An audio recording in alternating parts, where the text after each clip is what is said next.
Voice of ഗുരുവിൻ്റെ ഒരു പുതിയ അധ്യായത്തിലേക്ക് ഏവർക്കും സ്നേഹ സ്വാഗതം. ഞാൻ നന്ദന ദിലീപ്.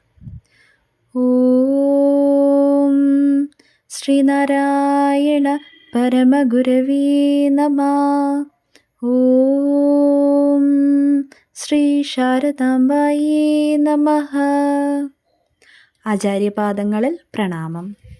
ഭഗവാന്റെ മധുരവാണികൾ ശ്രവിക്കുവാൻ ഭാഗ്യം ലഭിച്ച എല്ലാ സുഹൃതികൾക്കും എൻ്റെ വിനീത പ്രണാമം. ഗുരുസാഗരം ആധ്യാത്മിക കുടുംബമാസികയിലെ പംക്തികളെ പരിചയപ്പെടുത്തുന്ന ഈ ചാനൽ നിങ്ങൾക്ക് ഇഷ്ടമാകുന്നു എന്നറിയുന്നതിൽ സന്തോഷം. തുടർന്നും സപ്പോർട്ട് ചെയ്യുക. ലൈക്ക് ചെയ്യാനും ഷെയർ ചെയ്യാനും സബ്സ്ക്രൈബ് ചെയ്യാനും മറക്കരുത്. ഇനി ഇന്നത്തെ വായനയുടെ വിഷയം എന്താണെന്ന് നോക്കാം.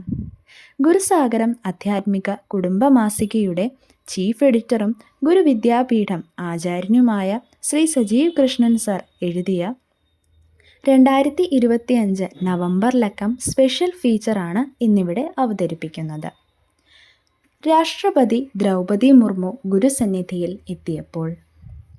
ഇന്ന് ഇന്ത്യ മഹാരാജ്യത്തിൻ്റെ സർവ്വസൈന്യാധിപയായ ബഹുമാന്യ രാഷ്ട്രപതി ദ്രൗപദി മുർമുവും ഇന്ത്യയുടെ നയകോവിദനായ പ്രധാനമന്ത്രി നരേന്ദ്രമോദിയും വായിൽ വെള്ളിക്കരണ്ടിയുമായി ജനിച്ചവരല്ല.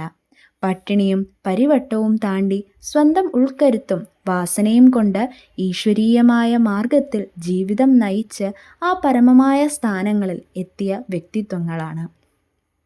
അതുകൊണ്ട് തന്നെ ഇവർ ഇരുവരും ശിവഗിരിയിലെ മഹാസമാധിയിൽ തൊഴുതു നിൽക്കുന്നത് കാണുമ്പോൾ ഒരു ദൈവീകമായ സംതൃപ്തി തോന്നാറുണ്ട്. ദീനരെ പരമപദത്തിലെത്തിക്കുന്ന വിദ്യയുമായി അവതരിച്ച മഹാഗുരുവിൻ്റെ വൈഭവമാണ് അതിൻ്റെയൊക്കെ പിന്നിലെന്ന് ബോധത്തിൽ വെളിച്ചം തട്ടുന്നവർക്കെല്ലാം വെളിവാകുന്ന വസ്തുതയാണ്.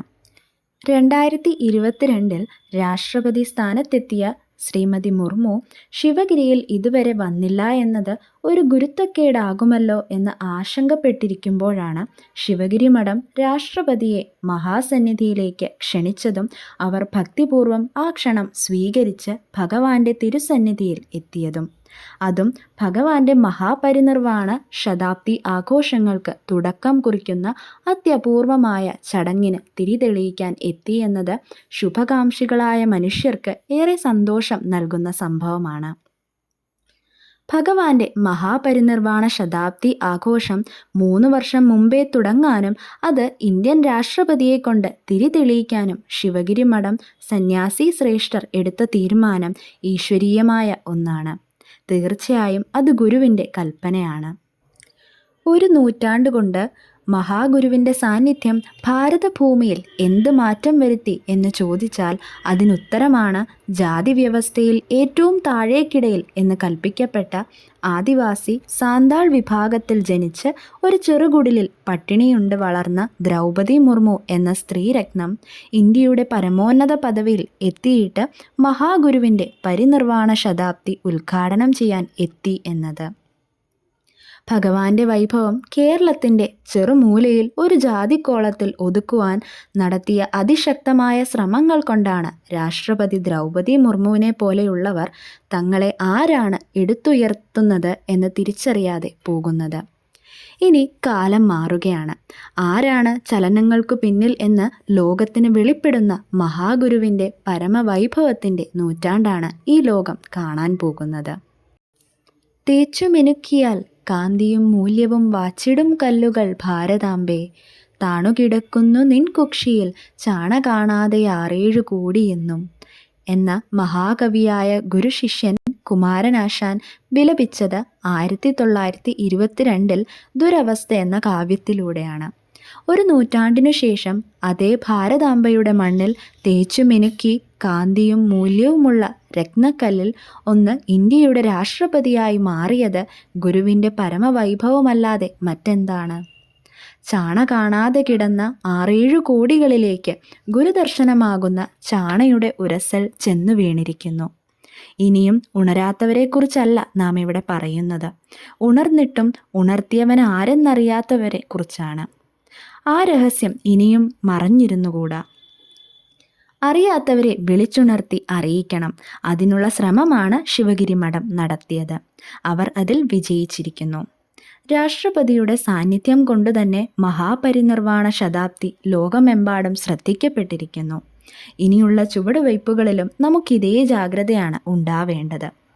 എല്ലാം ഗുരുവിൽ സമർപ്പിതമായി മനസ്സോടെ ചെയ്താൽ വേണ്ടുന്ന ബുദ്ധി വേണ്ടുന്ന സമയത്ത് ഭഗവാൻ ഉള്ളിൽ തോന്നിച്ചുകൊള്ളും. ഞാനെന്ന ഭാവം വരുമ്പോൾ മാത്രമേ ഭഗവാൻ ഭക്തനിൽ നിന്ന് മറഞ്ഞ് നിൽക്കുകയുള്ളൂ. അങ്ങനെയാണ് ദർശന പ്രചരണ രംഗത്ത് അബദ്ധങ്ങൾ സംഭവിക്കുന്നതും. മഹാസമാധിയിൽ നമിച്ചപ്പോൾ രാഷ്ട്രപതി മുർമുവിന് ഗുരു സാന്നിധ്യത്തിൻ്റെ അനുഭൂതി ബോധ്യമായിട്ടുണ്ടാവണം. അത് ഭാവിയിൽ ഗുരുധർമ്മ പ്രചാരകർക്ക് ഈ രാജ്യത്ത് ഏറെ ഗുണം ചെയ്യും. ഇനി രാഷ്ട്രപതി ശിവഗിരിയിൽ നടത്തിയ പ്രസംഗം ശ്രദ്ധിക്കാം.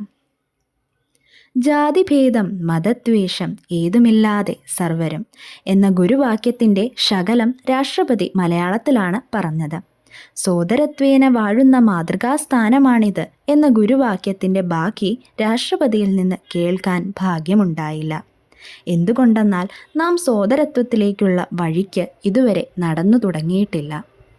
ഏകത, തുല്യത, പരസ്പര ബഹുമാനം എന്നിവയാണ് ഗുരു സന്ദേശങ്ങളുടെ കാതൽ എന്നാണ് രാഷ്ട്രപതി മനസ്സിലാക്കിയിരിക്കുന്നത്.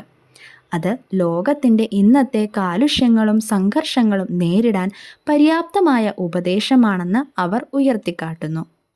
ഇന്ത്യയുടെ ആത്മീയവും സാമൂഹികവുമായ മേഖലകളെ അതിശക്തമായി സ്വാധീനിച്ച സന്യാസിയും തത്വചിന്തകനുമാണ് ഗുരു എന്ന് തുടർന്ന് പറയുന്നു. അന്ധമായ വിശ്വാസങ്ങളല്ല, അറിവും സഹാനുഭൂതിയുമാണ് മനുഷ്യനെ സ്വതന്ത്ര ബുദ്ധിയുള്ളവരാക്കി തീർക്കുന്നതെന്ന് ഗുരു മൊഴിഞ്ഞു. ക്ഷേത്രങ്ങളും വിദ്യാലയങ്ങളുമാണ് ഗുരു കൂടുതൽ സ്ഥാപിച്ചത്. അടിച്ചമർത്തപ്പെട്ട ജനകോടികൾക്ക് അതിലൂടെ സാക്ഷരതയും സ്വയം പര്യാപ്തതയും നേടാൻ സാധിച്ചു. ധാർമ്മിക മൂല്യങ്ങളെ ഉയർത്തിപ്പിടിക്കുന്ന വ്യക്തിത്വങ്ങളെ വളർത്തിയെടുക്കാൻ ഗുരുദർശനം നമുക്ക് ആവശ്യമാണെന്നും അവർ പറഞ്ഞു. ഒക്ടോബർ 23 വ്യാഴാഴ്ച ഉച്ചയ്ക്ക് 12-നാണ് രാഷ്ട്രപതി ശിവഗിരി മഹാസമാധി മന്ദിരത്തിൽ എത്തിയത്. തൊഴുകൈകളോടെ കുറച്ചുനേരം ഗുരുവിഗ്രഹത്തിൽ മിഴിയർപ്പിച്ചു നിന്നു. പിന്നെ പ്രദക്ഷിണം ചെയ്തു. മഹാസമാധിയിൽ ആരതി തൊഴുതു.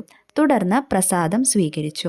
സമാധി മന്ദിരത്തിനു മുന്നിൽ ശ്രീനാരായണ ധർമ്മസംഘം പ്രസിഡന്റ് സ്വാമി സച്ചിദാനന്ദ, ജനറൽ സെക്രട്ടറി സ്വാമി ശുഭാംഗാനന്ദ എന്നിവർ ചേർന്നാണ് രാഷ്ട്രപതിയെ സ്വീകരിച്ചത്. സ്വാമിമാരായ അസംഗാനന്ദഗിരി, വിരാജാനന്ദഗിരി, ഹംസതീർത്ഥ തുടങ്ങിയവർ മഹാസമാധിയിൽ പൂജകൾക്ക് നേതൃത്വം നൽകി. ശാരദാദേവിയുടെ ചിത്രമാണ് പ്രസാദമായി രാഷ്ട്രപതിക്ക് നൽകിയത്. തുടർന്ന് തീർത്ഥാടന സമ്മേളന ഹാളിൽ പ്രത്യേകം തയ്യാറാക്കിയ വേദിയിൽ രാഷ്ട്രപതി മഹാഗുരുവിൻ്റെ മഹാപരിനിർവാണ ശതാബ്ദിക്ക് തിരിതെളിയിച്ചു.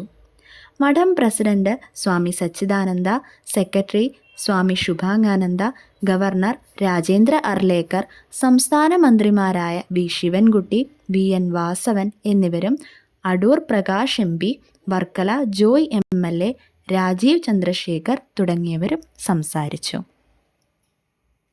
ഇതോടെ ഇന്നത്തെ വായന ഇവിടെ പൂർണ്ണമാകുന്നു. ഗുരുസാഗരം മാസിക വായിക്കാം, വരിക്കാരാകാം. 600 രൂപ അടച്ചാൽ ഒരു വർഷത്തേക്ക് മാസിക തപാലിൽ ലഭിക്കും. 60 രൂപ അടച്ചാൽ സിംഗിൾ കോപ്പിയും ലഭിക്കും.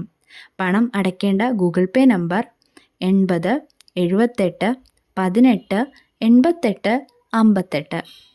ശേഷം അഡ്രസ്സ് അയക്കേണ്ട വാട്സപ്പ് നമ്പർ 62 82 31 92 94. ഇപ്പോൾ മാസിക ഡിജിറ്റലായും ലഭ്യമാണ്. ലോകത്ത് എവിടെയിരുന്നും മാസിക വായിക്കാം. www.gurusaгаram.com എന്ന വെബ്സൈറ്റിൽ ഡിജിറ്റൽ വായന ആസ്വദിക്കാം. ഇതോടെ ഇന്നത്തെ എപ്പിസോഡ് ഇവിടെ പൂർണ്ണമാകുന്നു. പുതിയ വിഷയങ്ങളുമായി അടുത്ത ബുധനാഴ്ച വീണ്ടും കാണാം. നമസ്തേ.